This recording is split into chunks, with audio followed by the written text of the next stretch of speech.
Hello, everybody. Happy Friday.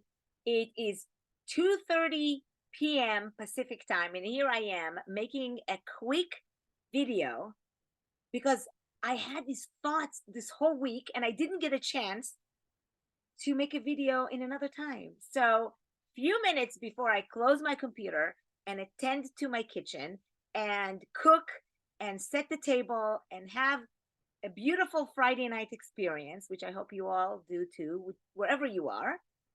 I wanted to take a few minutes because there are thoughts in my mind that I don't want to miss the opportunity to share it with you. And one day these thoughts are going to become a really good article. But right now, they are in a thought way. And it has to do, of course, about leadership, which I love. Many of you know I've been a leader, seems like all my life, from middle school when I was tutoring friends in math and then English and then becoming an officer in the army and education field and all that. And it has to do, of course, with Judaism. So it's the combination of Judaism and leadership and maybe even a little mindset. And it all stemmed from a biblical story that made me think about the concept of humility.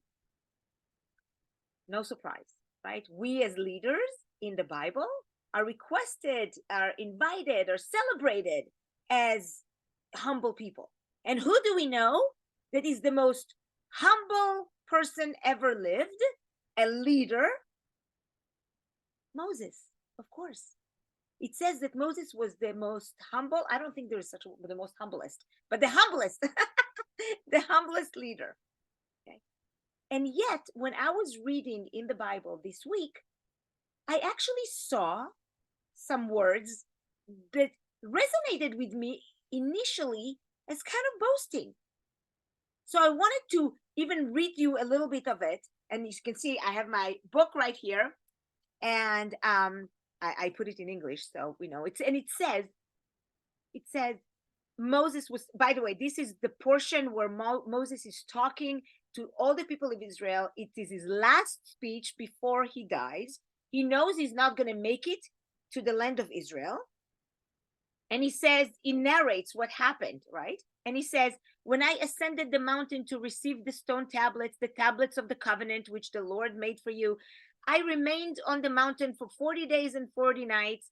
I neither ate bread nor drank water. And the Lord gave me 2 stones and I fell down. Do you see how I'm going very emphasizing the I and me? And I fell down before the Lord again as before. This is the second time when he went up there.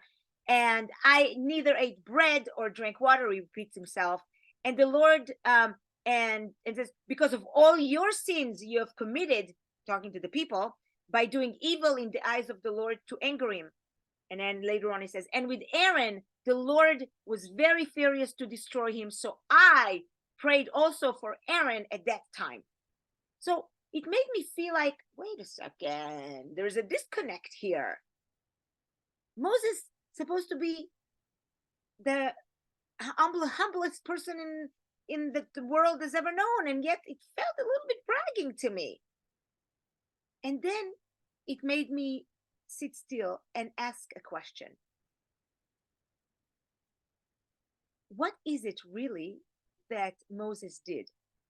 Because humility is not about not sharing your stories. It is the intention behind sharing your story. And Moses at that time was giving his last talk. As I said before, he knew he's dying. He knew his burial place will be unknown to many, to all, years, thousands of years later. So what was the reason? What was his reason to what perceived as bragging? And I think that there's only one answer. I think that he did that with the hope that the people will take this story and transfer it to the future generations. Now, what I do believe that sharing our stories, because let's face it, I just told my kids something that I did in 1996 about founding a Hebrew immersion camp for children. Now, why did I do that? Why did I tell him? Similarly to Moses, and I just made the connection literally this week. Moses was not sharing for his own sake. I wasn't sharing with my kids that story for our own sake, for my sake. Moses was sharing it for the sake of the people. So I want to pause here, and if you are a parent, if you're a leader, I want you to ask yourself, do you share for your own sake? Do you share how great you are just so you can pat yourself on the back and says, yep, I am so awesome, I'm the best ever? As a parent, do you share your stories because you want your kids to do the same as you did because you think that's the best? Or do you share your wisdom as an empowering tool for your own kids? And humility is not only for parents or leaders, it's for everybody. And then again, as I was reading the story in the Bible today, this week, it really nourished that thought that it's for everybody. It's not for what you do in your life or your status. It's for everyone. Moses tells the people to, after they eat and after they're satisfied, they're not hungry anymore, to give thanks. And then he continues and says, don't say with your own power you accomplished this and this and this, but there is somebody else, a greater entity that you should be grateful for. Moses is warning the people to be careful not to become boastful and forgetting their own origin. So how do we get to this level of humility? And I think that story, this story that is this week is read in all the synagogues of the world, it's about showing gratitude. It's about saying, when I do something, I'm going to give thanks. I'm going to have a gratitude in my heart. Why? Because that gratitude encourages remembrance. You remember why you are grateful.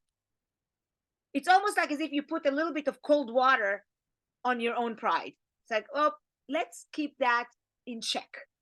Let's see really all of what I do, but the credit, who is it given to? And some things, yes, we can say we have accomplished this and do feel good about it.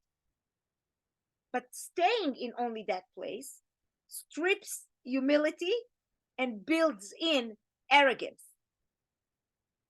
So ask yourself, where are you on the humility level, on the ladder of humility? Where are you?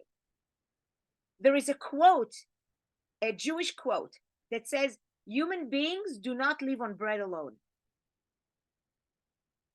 That bread symbolizes, the physicality, So we eat to nourish our bodies so we can function. Eating is primary to who we are. But then there is other forms of nourishment. There is the intellectual nourishment. It is the spiritual nourishment. It is the emotional nourishment. And it's for the soul and the heart, not only the body, and of course the mind.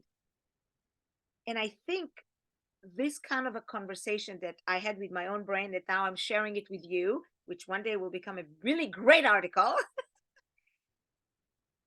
that is, I think, keeping us in check about how we are as parents when we want to nourish our children's wholeheartedness being, and is the same with leaders. How do we manage our team? So I want to ask you just a few questions for you to think about. Do I share my accomplishments to inspire and empower? Fill in the blank, my team, my family, my friend. Or is it primarily about validating my own success? Is it a way of saying, you did great? What's your why? What's your why? And then ask yourself more questions. Am I willing to share those personal stories with the intention of building my team, my partnership, my children toward growth and success on their own right? And do I genuinely appreciate and acknowledge other people's stories and efforts to foster a more wholesome team, creating a culture of gratitude and recognition? So if you listen to this so far, maybe add one more thing. What can you learn from this lesson about Moses' humility? And by the way, Patrick Lencioni wrote a book called The Ideal Team Player. And he has 3 characteristics for the ideal team player. And what is it? One of them is humility.